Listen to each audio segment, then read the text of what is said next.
You need to. Oh my If you need gosh, to. it's killing me. I know. Hello everybody, welcome back to my channel. My name is Queenie. For those who don't know me, yes, this video is about a week late. I'm so sorry. If you have been on my Instagram, you know the situation, okay? But before I get into it, please make sure to like this video, subscribe and hit the bell, and leave a comment down below. So the episode before left us with Bartise's answer that we were awaiting. That really wasn't a surprise to anybody. I do not. Number one, I'm sorry. This was not. Mom, please perfect go world. away. Mom, you have to go. I don't owe y'all anything. I don't owe them anything. You are just impatient. I want to hear something. Give me a No, something. it's tell you not listen to about what you got. We will talk. You're fucking this I'm whole thing up, telling bro. you. You're fucking We it will all talk. up. I'm trying to give her a reason why I told her no at the altar. You fucking it up right now. Like you fucking gaslit me. I didn't know what I was going to say coming into today. I made the decision that made the most sense. If I don't know, that's my answer. This man gave absolutely every opportunity to let this woman know, I am not into you. I do not like you. I don't want to marry you. Yet for some reason, she was so convinced that he was the love of her life. And then all of a sudden, like, this light switched off for her and she was like, oh yeah, I'm over it. I'm done. This means nothing to me. Girl, the antics, the theatrics. And the same with her family, the antics and the theatrics. Let me tell you one thing. If Nancy was me and I was talking like that to my mother, or if Bartise was my man and he was talking like that to my mother, you would have had security to come on because things would be going left. Brennan and Alexa's wedding went a hell of a lot better. The sun rose, the birds chirped, babies cried. I pledge to you my love, everything that I am. Our love is never ending. I promise to give you the jingle jangle for the rest of forever. And I love you.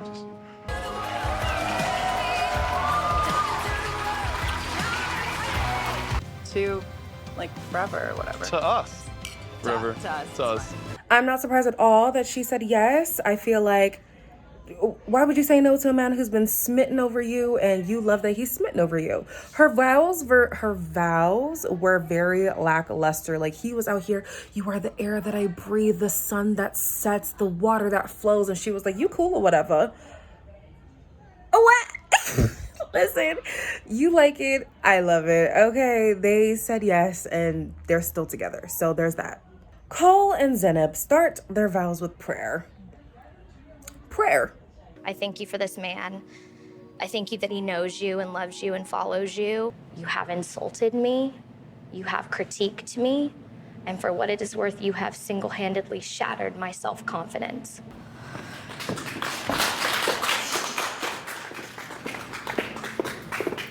This whole time I've been talking about how mature and how respectful and how loyal Zay is. She had me fooled. So y'all go pray. Y'all gonna bring God into this situation just for you to say no. Y'all gonna bring God into this holy matrimony just for you to say no.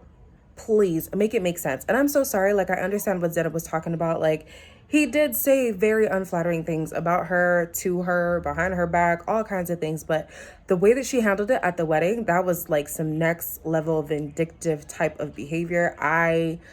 Oof. And then her friends clapping for her. It just felt like a gotcha situation. And I don't know. Like, especially since, like, she had her own moments where she would belittle him as well. So I was just like, I don't know if I fully agree. Sorry, guys. I don't know if I fully agree with what you're saying, but okay. Matt and Colleen both say I do at the altar. I think our values line up, and I couldn't be more happy to stand here right now.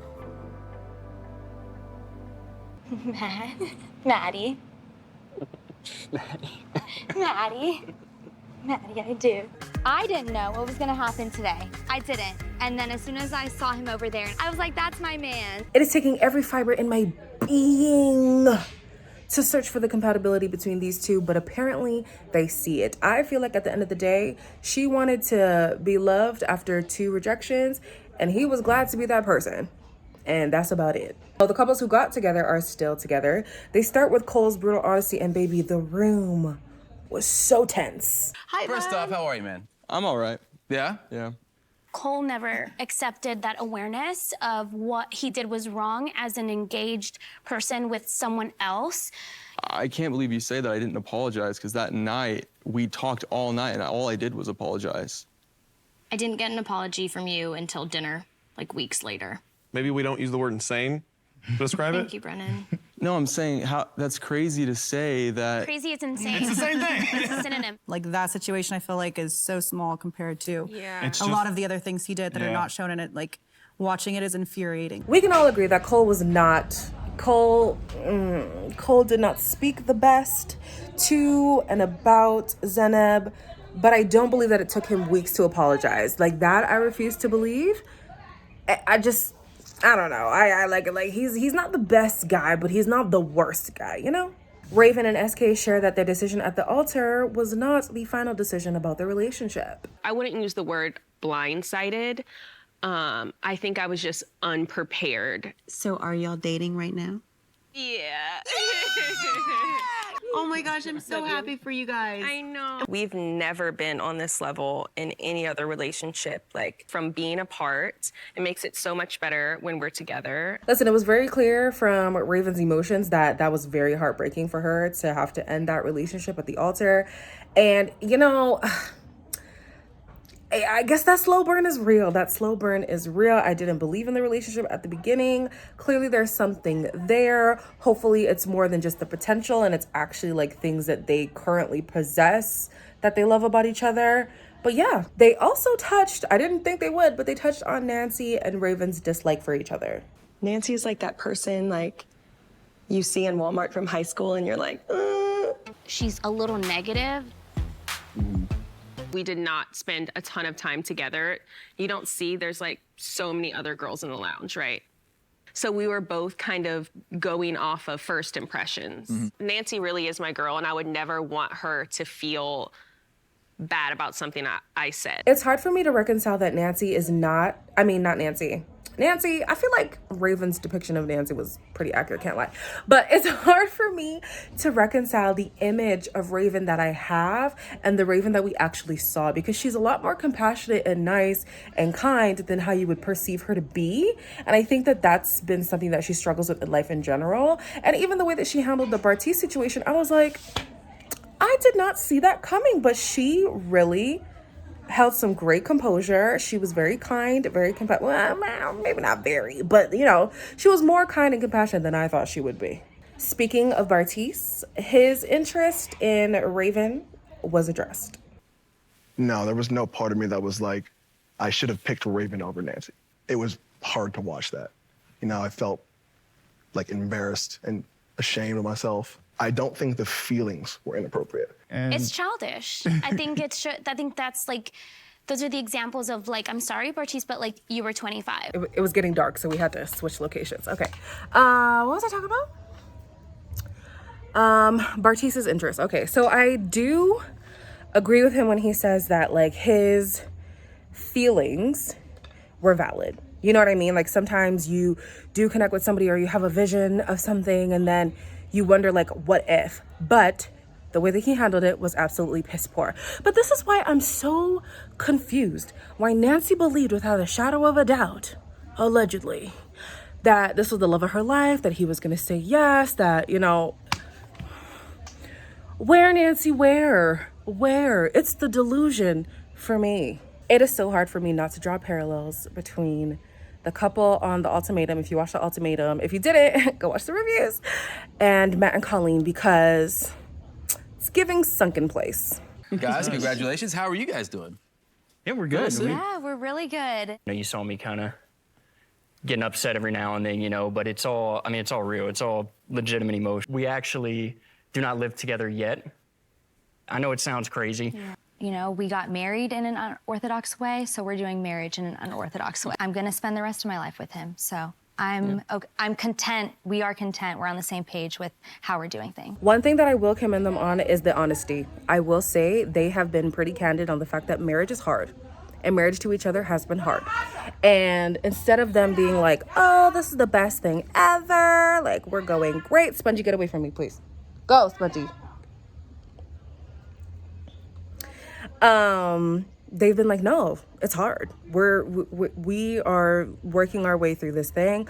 But she looks stuck. She looks sad. I don't know if it was just an off day for filming, but it's not looking good. There was like Bartise and Nancy talking about what went wrong in their relationship. Honestly, don't really care for it. We saw that the relationship wasn't supposed to work in the beginning, so I'm gonna move on from that. Cole and Zanab, my God, was that dramatic. I definitely could have shown more grace. We were in a super weird time warp. He's like likable when you're watching it, and I just knowing what I know, it's. I'll just say it. It was the tangerine thing. Oh yeah, I'm telling you, are you seriously gonna eat all those tangerines? He got a girl's number at the bachelor party or something. Pushing food away from me, asking me if I'm gonna eat that, trying to get me to order a salad. It's unfortunate. It's unfortunate that the receipts aren't there. Like the trying to control what I ate and me changing my eating habits. Sorry, he did that? Okay.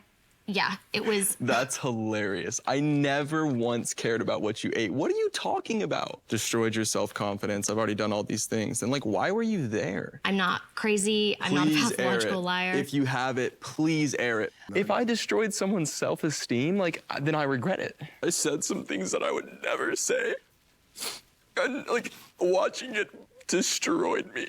He does say at the end of the day, like the argument that they had about like the cooking and all that stuff wasn't as bad, and he really does need help in the cleaning up department because he's messy. But it was just so sad to see him just beaten and broken down, and he's like, I'm so sorry about this and about that and whatever. Like it was just sad to see him so broken. Like in the end, he was talking about, I'm sorry to Zanab, I'm sorry to everybody, like for what I did and whatever. And like, he just got so emotional that I was just like, I don't think that he's the villain that Zanab is trying to make him out to seem. And to further prove that point, they showed like this long extended, never before seen clip at the end where it was giving manipulative. Well, we should go to your people. So that doesn't sound like a massive undertaking.